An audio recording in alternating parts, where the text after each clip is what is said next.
Every year when the budget comes around, there are a bunch of headline numbers that we all want to look out for, fiscal deficit, gross borrowings being among them. But the crux of the budget often lies beneath those numbers. So we are giving you a sense of what we at Bloomberg Quint will be watching to tell you what's really going out in terms of government finances. Of course, the headline numbers will be important. So we will be waiting to see whether 3.3% fiscal deficit target for FY19 is met. Most economists do expect it to be met. But the question there will be, how will it be met? There will be a lot of focus on the quality of the deficit as well. Of course, we are watching to see what FY20's deficit projection is going to be. People are expecting somewhere around 3.2%. But take that with the knowledge that this is in some ways an interim budget. The budget that comes in after a new government is elected is far more important. But let's talk about some of the internals that we'll be watching out for. On the revenue side, there are two things to look at, which will be the numbers that they gave in the budget estimate that was last year and what they actually managed to achieve, particularly on the gross tax revenue front, because there a 16.7% increase predicted in the budget estimates was considered to be steep. Do they manage to meet that, especially given the shortfalls we've seen in GST collections at least until the November month? Well, we'll wait and see. Non-tax revenue is also interesting, a much smaller component, and the budgeted increase was smaller, but still it'll be interesting to watch what happens within that non-tax component. In particular, dividends are a large part of the non-tax component. The budget estimate was 1.07 lakh crore. Of that, about 54,800 crore was supposed to come from banks, financial institutions, Reserve Bank of India. This is a potentially headline-generating item in the budget because remember, 40,000 crore has already been transferred by the RBI in August as part of its regular dividend. There's been a clamor for an interim dividend. We don't know if that's been transferred yet, but if you see a large jump up in this 54,817 crore number, then you probably will make a judgment that the RBI has conceded and given an interim dividend for the second year as well. So, watch out for that particular item within the dividend column. Let's move on to the next thing that we want to watch out for.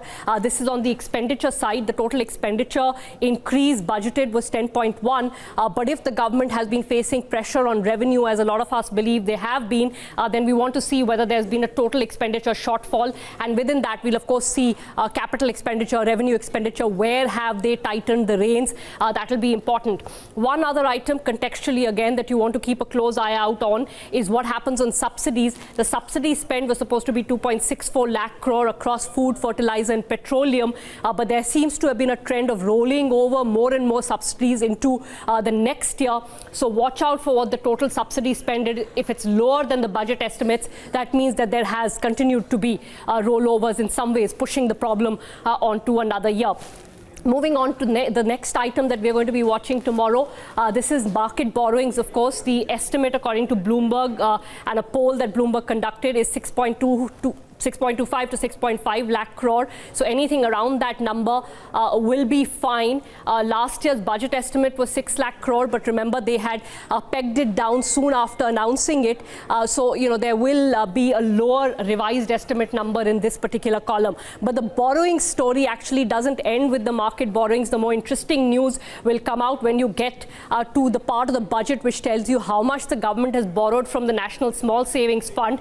Remember last year, the revised numbers had shown you a borrowing in excess of 1 lakh crore. They'd budgeted 75,000 crore. This is only central government borrowings from the National Small Savings Fund. We want to see what the revised estimate here is. There's nothing wrong with them borrowing from the Small Savings Fund, but the reliance on that fund is something that needs to be watched out closely for.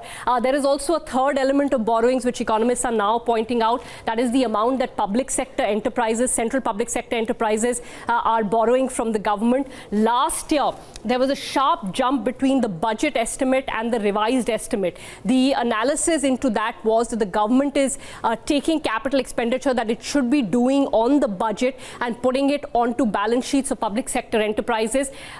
We'll wait to see whether in FY19 too, the budgeted borrowing from CPSCs and the actual revised borrowing from CPSCs, if there's a large jump in that. So watch that particular column too. let's move along and see what else we want to watch. For the economists, the quality of the deficit is always important. I'm not sure how much it matters to markets, but still, one way to assess, or the most important way to assess the quality of the deficit, is to see what proportion of the fiscal deficit is the revenue deficit, how much of the deficit is on the revenue account. Now, there the government had actually made some progress in its earlier years, but there was a sharp slippage in FY18 where the revenue deficit accounted for 73.7% of the total deficit. In FY19, they have budgeted for some correction to bring that down to about 66%, but we'll see whether that actually happens or not. Remember, the government in the last budget has said that it does not want to target the revenue deficit. Economists are up in arms about that, but we'll see whether, despite not targeting it, they're trying to improve the quality of the deficit or not. So these are some of the aspects that we're going to be watching out beneath the headline number. Remember, the actual stories in the budget come in from the fine print.